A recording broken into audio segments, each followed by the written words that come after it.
Welcome to the Storytellers, the radio show and podcast that features those who choose to leave their mark on the world through the art of story. I'm your host, Grace Sammon. I look forward to our time together today. Now, let's meet our storyteller. Alexa Bigwarfe is a big deal when it comes to publishing. She's a USA Today bestseller. She's the founder and CEO of Write, Publish, Sell. She's a trainer of all things that enhance women's business. She's the head of the Women in Publishing Summit. She's the owner of 3 different hybrid presses. She's the mother of 3 and so much more. Alexa, welcome to the Storyteller's microphone. Oh, well, thank you. That was a very ego-boosting intro. Well, I love to lift people up in my own work, but that's exactly what you do. And that's what really drew me to your work originally. I fell in love with your work around the Women in Publishing Summit, which we will talk about. But I really like to focus also on the storytellers, about the story that led people to embrace storytelling as their life's work. And you have an amazing story that got you there. Would you start us out with that? Yeah, so it's been quite a journey, and I can promise you, 12 years ago, I never had any idea that I would be sitting here and talking about these types of things. But our story actually started with a tragedy, and I had left my job as a full-time. I was working full-time in Homeland Security counterterrorism, and I had 2 small children at home, decided to come home, be a stay-at-home mom, which was quite a big adjustment for me. And shortly after that, I became pregnant with my 3rd child, which we found out was actually 3rd and 4th children. And it's a very long story, so I'm just going to cut it to the important pieces. That they had a very significant syndrome called twin-to-twin transfusion syndrome. Were born very early. And 2 days after the girls were born, we lost one of our daughters, Catherine. And as you can imagine, that was a life-changing event. I didn't have a lot of time to focus on the grief at that time because my other baby was 1 pound, 10 ounces and fighting for her life in the NICU.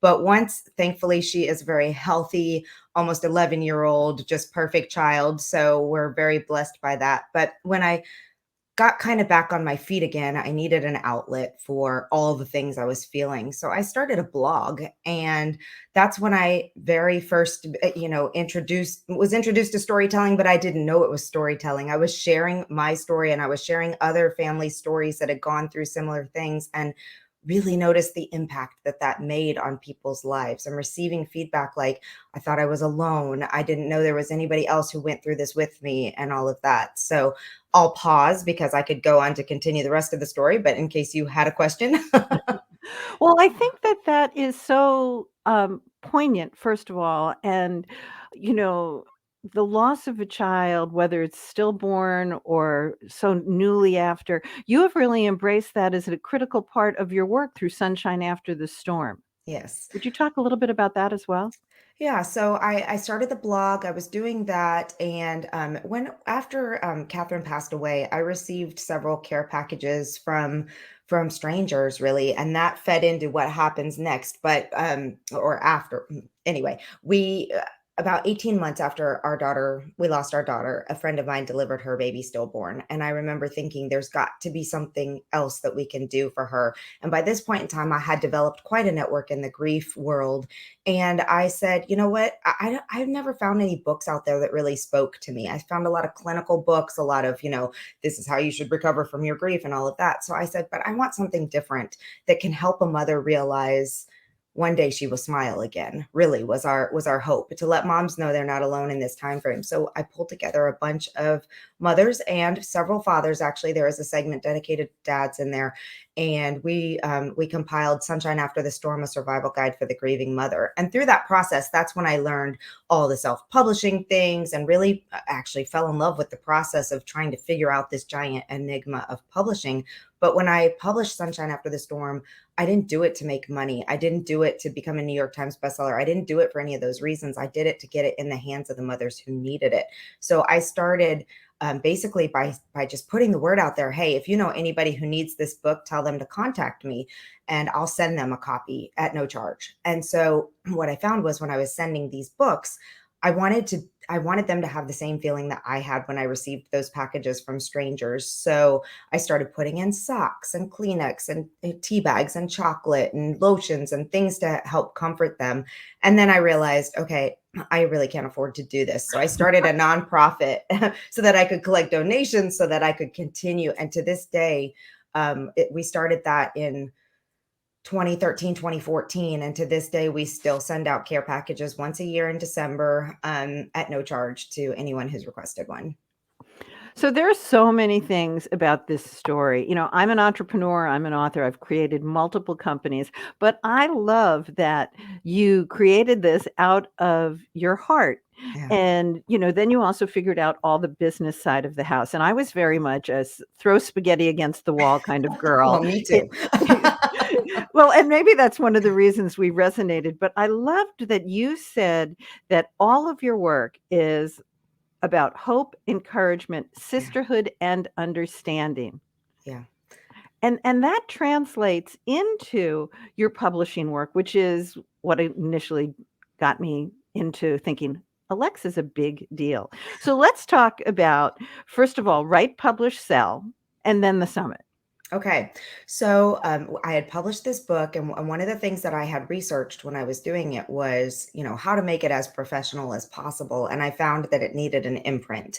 And so I wanted the imprint to be very meaningful to me. So I created it.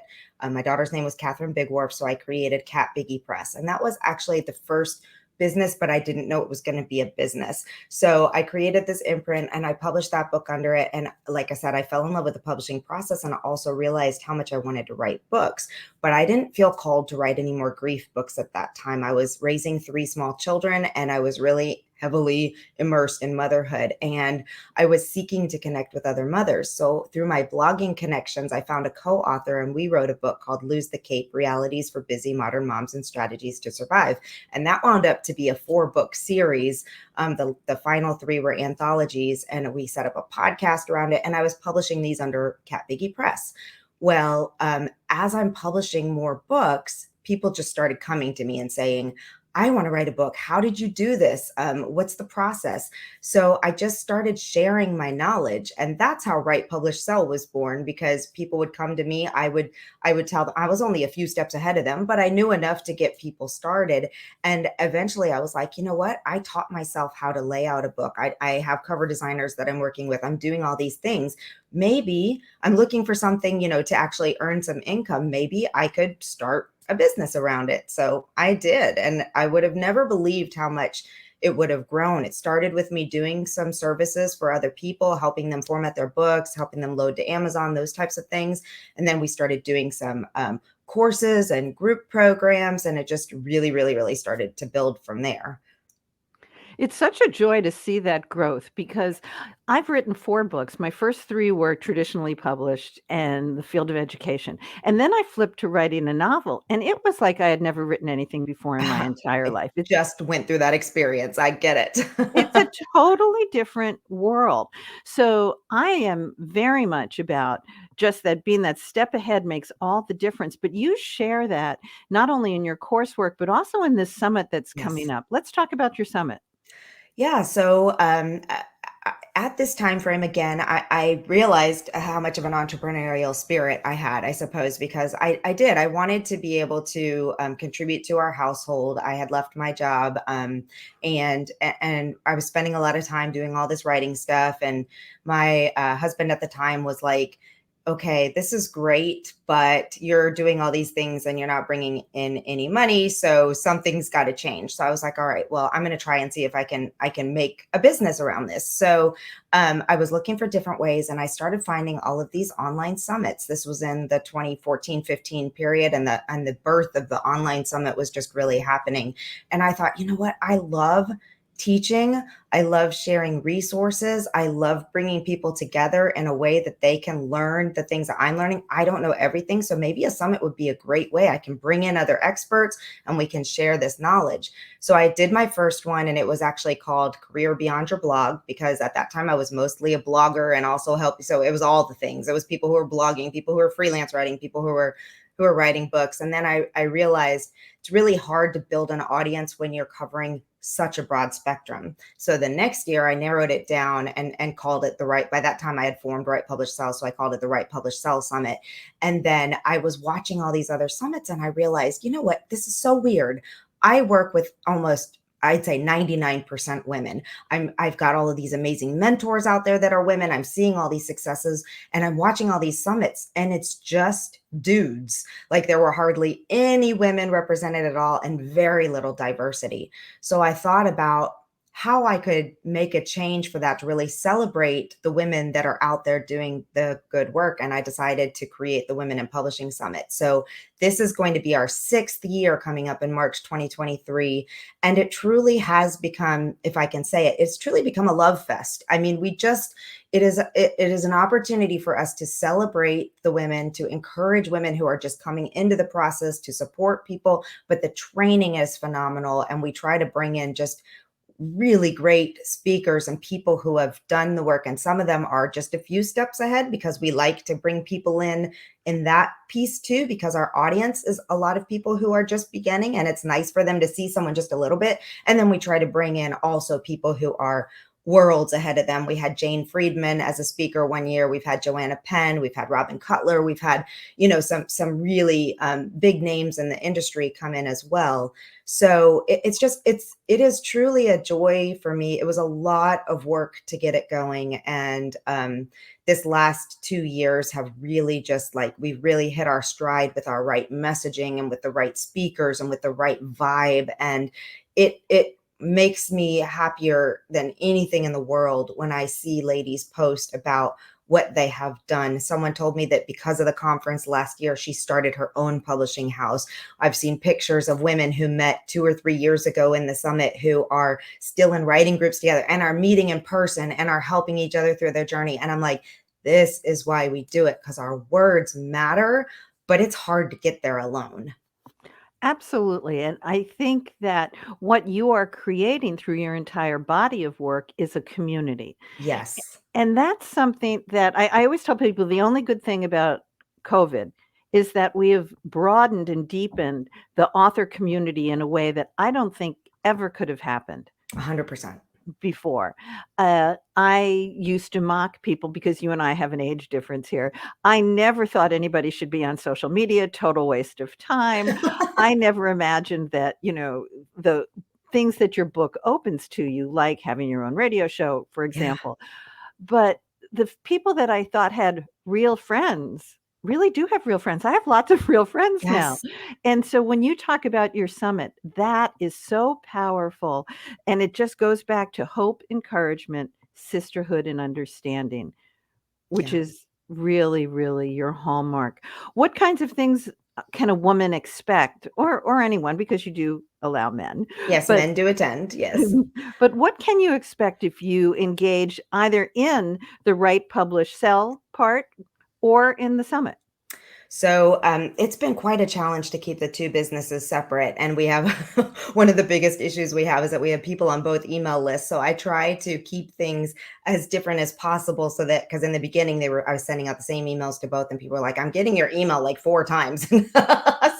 So we do try to separate it out. And now our focus for the summit is we do monthly webinars with our sponsors so that we can keep free training going throughout the year, because conferences are amazing. You go and you learn a lot, but then you've got the whole rest of the year to implement and to continue learning. And maybe you weren't ready for a particular topic during the conference, but you will be a few months later. So we really focus on free webinars. And then we have some paid monthly workshops that dig deep into topics like BookBub, growing your BookBub, or Amazon ads, or PR, things like that, where we bring in experts and really dig deep into that. And that's also a part of Write, Publish, Sell, those monthly workshops. But Write, Publish, Sell is really, in the beginning, it started out as a self-publishing assist company where we were doing basically all the work for someone and then they self-published their book.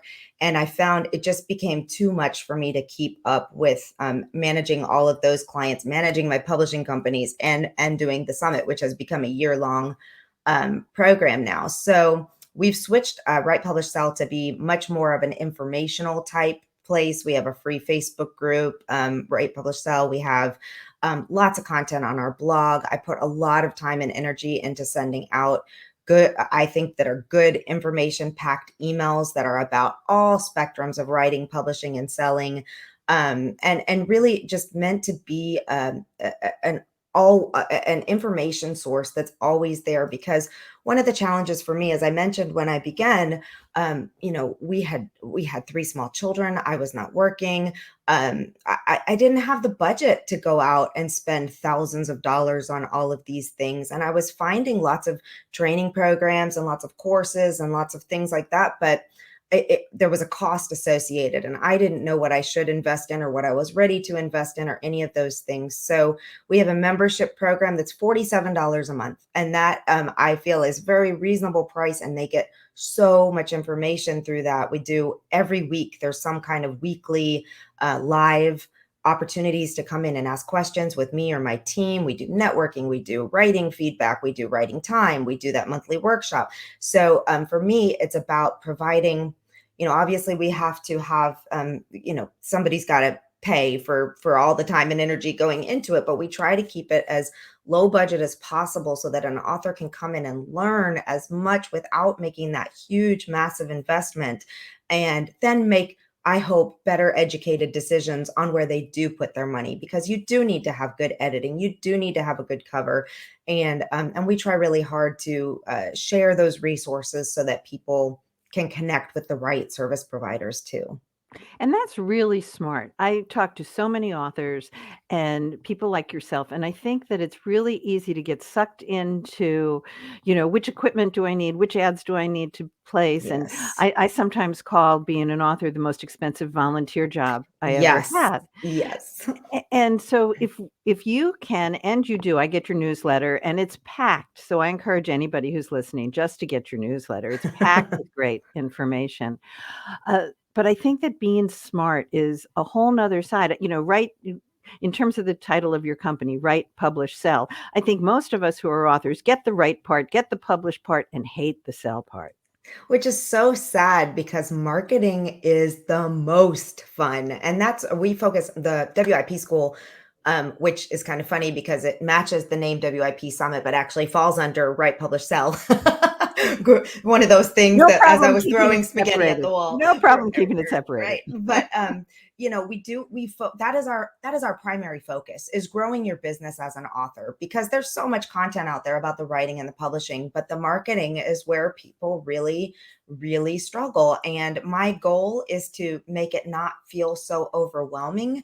And my goal is to make it fun, because I'm publishing my first novel in December, and I wish I had more time to market, because I'm seeing I know all these things that I could and maybe should be doing. And it like drives me crazy that I don't have the time to do all of those things. But the things I am doing, I'm tickled to death to do, because nothing is more fun than connecting with a reader who loved your book. And my book is set in Paris, and I'm a Francophile through and through. I love Paris. I love everything about it. And it's a love story. It's a romance book, but it's also about friendships, and it's also very much about a love story with Paris. And I got one of the best reviews, early reviews. She said, "If this book doesn't make you want to buy a one-way ticket to Paris, you're lying." And I was just like, boom, Perfect. somebody appreciates, the time and energy and effort that I put into that. So when I was interviewing an author or doing something, and they said the same thing, like, I hate marketing. And I had heard someone say to me that marketing is fun when you stop stressing about things like ads or this or where, all those things. And your whole focus becomes on, how do I have conversations with my readers? How do I engage with my readers? How do I have fun with my readers? And that is truly fun. And there's a lot of ways to do it. Awesome. So tell us the title of your book so we can look at it in December. Yes, it's called 4 Days in Paris, and it's actually by my pen name, Lexi Haddock. Okay, well, we'll put that in the show notes so people can do that. I have one other question before we close. How do you strike balance? You're doing so many things. You still have three small children or three children around. How do you strike balance? I struggle with balance quite a bit, actually. Going all the way back to the beginning, one of the best ways that I found to handle my grief was to keep myself so busy I didn't grieve. Yeah. And that that caused a lot of problems in my life. I'm divorced now. Whether or not that was because of my business or not is a whole different story. I mean, obviously, divorce is complicated, but I have these 3 kids who are now preteens and teenagers, and I basically had worked myself almost into complete and total burnout by earlier this year. And a very close friend of mine, who, speaking of friends that come from the online world, we connected through publishing online, and she became one of my very closest friends. And in May, I went to Arizona to say goodbye to her, and she passed away in June from ovarian cancer. And that, grief is compounding. Anyone who's suffered any type of loss understands that they come and they come and they come. And her loss, we had talked a lot about balance. She left behind 4 young children, and we had many conversations about what was important in life and having that. And so June came along, and I actually shut down some major parts of my business. As I mentioned, we don't do self-publishing assist anymore. That was a big piece of my business, but it was also a very stressful and time-consuming and expensive part of my business. And I took as much of the summer off as I could. Now, that's not the kind of balance that a lot of people can strike. I mean, I'm kind of an all or nothing kind of person. So, but I realized what I needed was to recenter, and I needed to take a break, and I needed to pull back a little bit. I pulled back a lot, and I took a good chunk of time off. And now what I'm trying to do is not allow my business to take over my life. And so I've put some structures in place so that I'm not doing as many things. I'm not saying yes to as many things. I'm not trying to create a new product every day. I'm not trying to create a new business every day, because I think 4 is enough.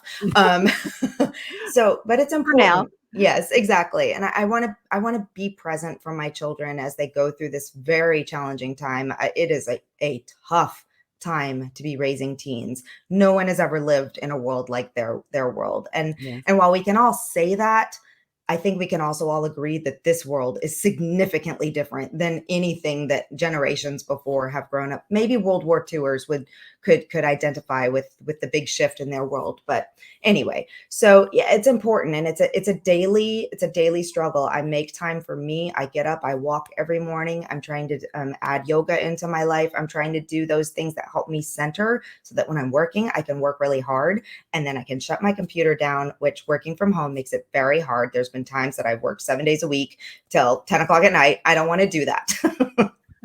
I so understand, and I so appreciate you. And one thing you just touched on, but I love the topic of, you have the books about drop the cape. And I was that first generation of women who owned proudly that supermom thing. And I just am so glad that we don't own that anymore. There are still some supermoms out there, but and good for them. Alexa, thank you for being with me today. I'm so glad that you shared your story with the Storytellers. Thank you so much. I'm really happy to be here, and I hope your audience will come check out the Women in Publishing Summit. I hope they do as well.